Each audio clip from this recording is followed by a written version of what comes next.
Bom dia, boa tarde, boa noite, a depender de quando você estiver assistindo este vídeo. Eu sou Rafael Assis, este é o Átimo, sua comunicação quase diária, quase curtinha, para falar sobre cultura, arte, às vezes política, tudo que envolve aí toda essa confusão que a gente vive, né? E hoje eu quero repercutir uma matéria que saiu ontem na Folha de São Paulo, falando sobre o encarecimento do papel para impressões e como isso vai afetar a cadeia produtiva do livro no Brasil. Então, logo depois da vinheta super elaborada, a gente vai conversar sobre isso.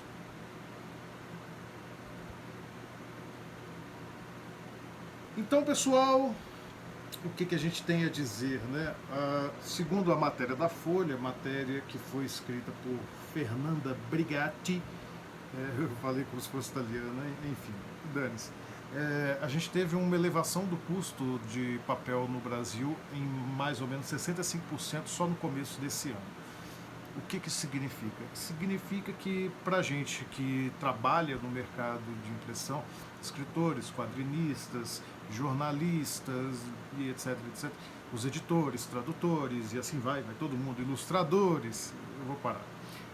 Todo mundo todo mundo se lascou.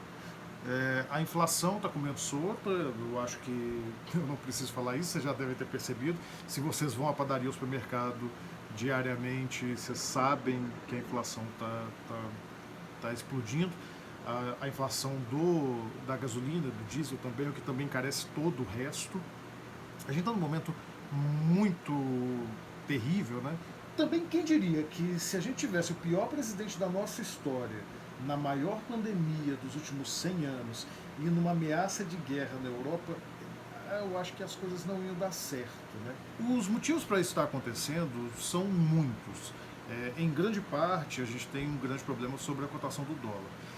Basicamente, a gente sabe que no nosso país a gente recebe em real, mas a gente consome em dólar. Tudo que a gente tem como mercado de consumo sofre a variação do dólar. E não é diferente quando você pensa em tinta, em borracha, as borrachas que são usadas para poder passar, né, e fazer impressão no papel, as próprias chapas de pressão e a própria produção da celulose e o refinamento do papel em si, tudo isso sofre influência do dólar.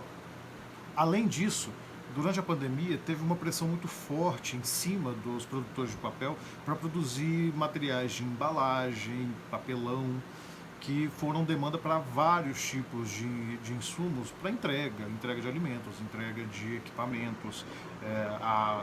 Basicamente, a gente começou a comprar muita coisa online e com isso os produtores acabam destinando esse material para outras funções e o papel de impressão fica mais caro. Na reportagem da Folha, eles vão pontuando vários profissionais, dá para a gente pegar aqui, ó, Steven Ullman, que é o vice-presidente da Ipsis Gráfica Editora, Júnior Fonseca, diretor da editora de mangás New Pop, Bárbara Robles, da Panini, e até representantes da Câmara Brasileira do Livro.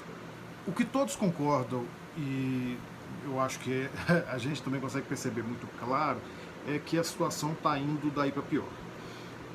A indústria do livro ela estava dando uma aquecida ao longo do ano de 2021, com uma leve alta em relação ao ano de 2020, que foi cheio de incertezas, não que 2021 não tenha sido, e agora ela já sofre um baque no começo do ano de 2022, que é por si só um ano já bastante complicado, uma vez que a gente vai ter a campanha eleitoral e é natural que durante essa campanha os preços subam de novo, uma vez que as produtoras e as gráficas vão tender a repassar e pegar mais serviços de campanhas políticas de grande porte.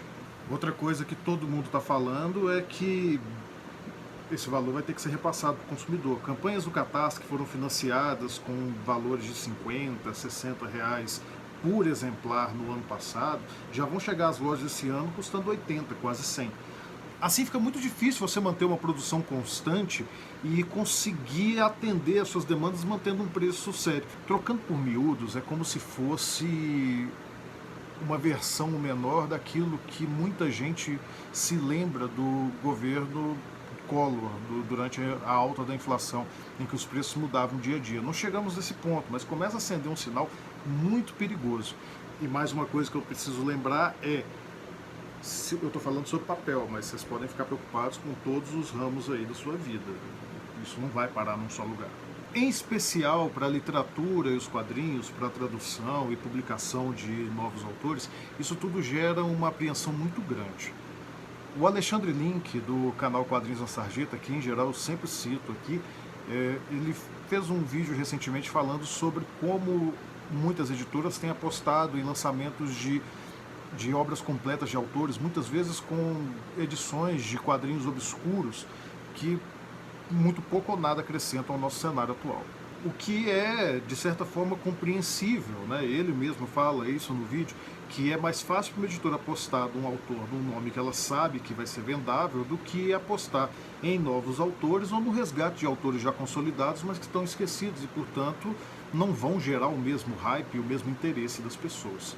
Tudo isso, no fim, empobrece o nosso mercado e diminui bastante a capacidade de absorção tanto de novos autores para dentro de um pretenso cânone, como também da apresentação de autores independentes que estão produzindo agora mesmo, eu incluso. Então, longe de apontar uma saída, basicamente esse vídeo é como eu disse, uma repercussão da matéria da Folha, uma comunicação de preocupação. Acho que a gente está junto nessa. Se você acompanha seus artistas favoritos de perto, se você acompanha as editoras e o trabalho delas, esse é o momento de talvez oferecer uma mão amiga. Embora, como eu já disse, isso não vai parar no papel, não vai parar no mercado livreiro e muito provavelmente todo mundo vai ser atingido em enorme grau por conta dessa alta da inflação. Não vai ser fácil. E de verdade, de coração, eu só espero que os autores e as editoras consigam de alguma forma se manter para passar por essa tormenta. Então depois disso fica até chato eu fazer o pedido, mas considere dar uma apoiada, dar uma olhada aqui na nossa descrição no Catarse que a gente abriu da Biblioteca Itinerante, que na verdade é um arcabouço ali para todos os projetos que a gente desenvolve. Esses vídeos no YouTube, o podcast, as próprias comunicações através do Instagram, que vão sofrer uma mudança aí nas próximas semanas. Não vou bater o martelo antes não, vocês vão ver à medida que for saindo, mas a tendência é que cada vez mais a gente migre para o digital. Nessa matéria da Folha, esse ponto não é colocado como uma saída, mas pelo menos para autores independentes, isso tem se mostrado uma solução bastante viável.